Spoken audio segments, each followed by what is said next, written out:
She finally accepted her demonic side. In response, the woman she called her mother called her a mistake that needed to be fixed. If you're new here, make sure to subscribe and hit that bell, because this is a story you won't want to miss. Let me know in the comments what you would do. The words hung in the air of the sterile training hall, colder than the polished concrete floor. Rumi stood in the center of the room, energy coiling round her in a shimmering, unstable aurora of violet, gold, and crimson the rainbow Hanman. It was beautiful and terrifying, and for the first time, it felt like hers. Her long, thick braid of completely purple hair seemed to crackle with static. The bright yellow of her racing K-pop jacket and the electric blue of her tight shorts, once a costume for the stage, now felt like a second skin, the armor of her true self. She had looked at Celine, her mentor, her mother, with eyes full of hope, expecting, well, not a hug, but at least understanding. Instead, she got a diagnosis. This instability, Celine said, her voice a flat line, devoid of any warmth. It's a total screw-up, a catastrophic error. She took a step forward, her severe, pristine white uniform a stark contrast to Rumi's vibrant chaos. We will correct it. You will undergo the rite of cleansing, voluntarily. Rumi's jaw tightened. Cleanse what? This is me! All of me! She gestured to herself, the rainbow aura flaring with her emotion.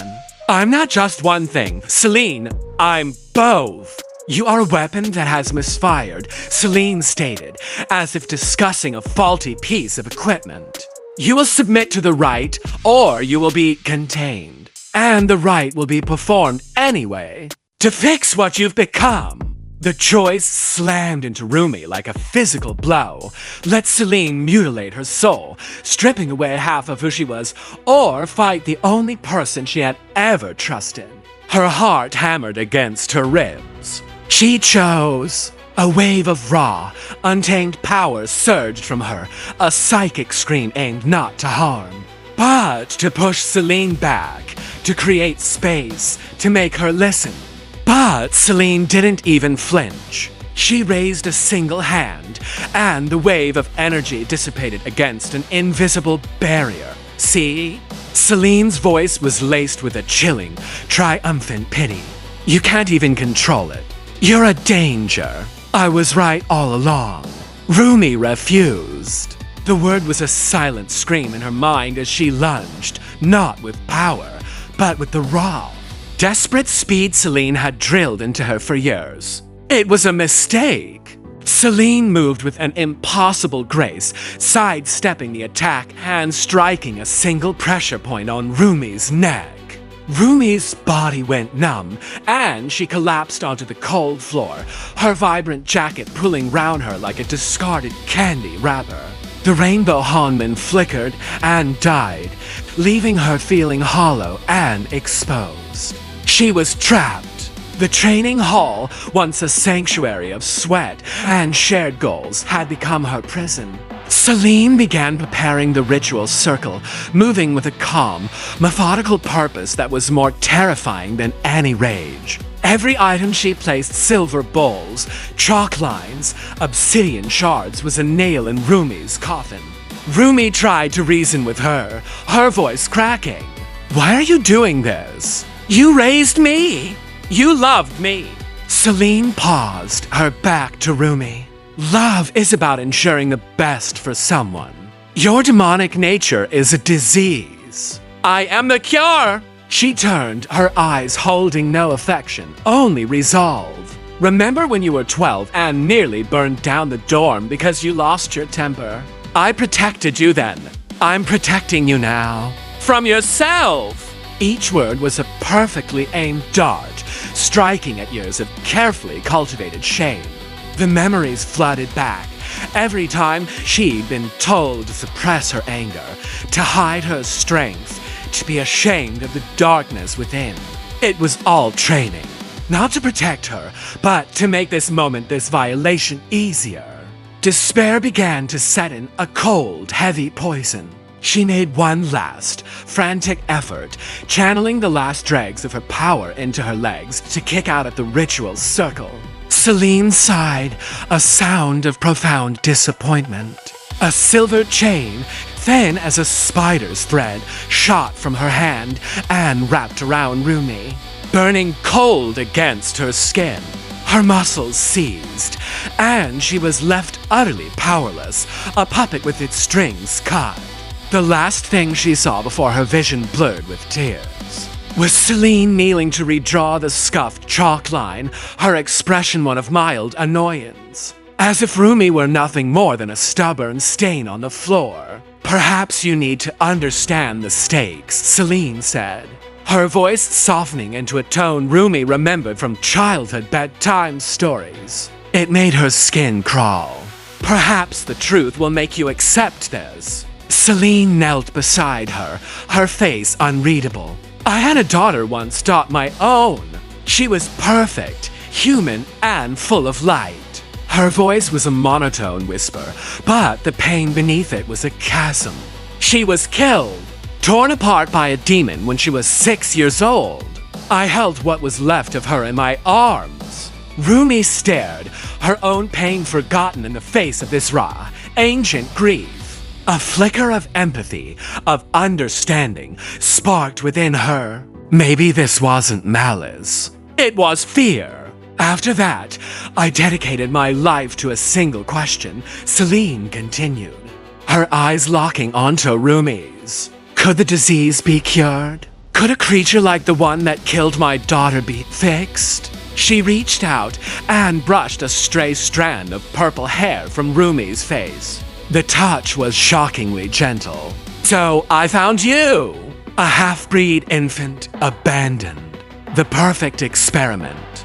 I raised you, I taught you, I programmed you to see if I could build a cage of love and discipline strong enough to contain the monster inside." The world tilted. The air left Rumi's lungs. Experiment.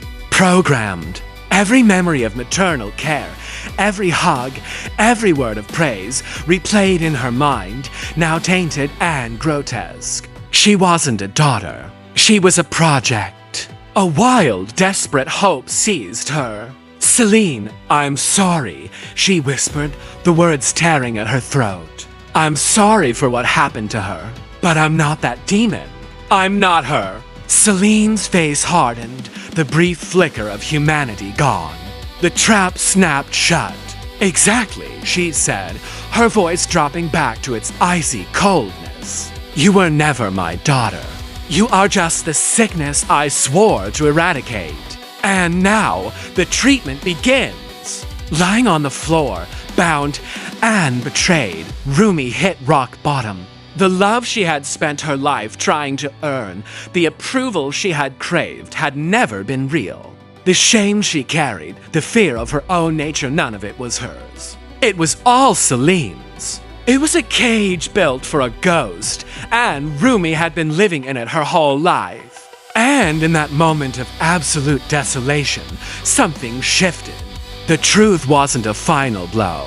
It was a key.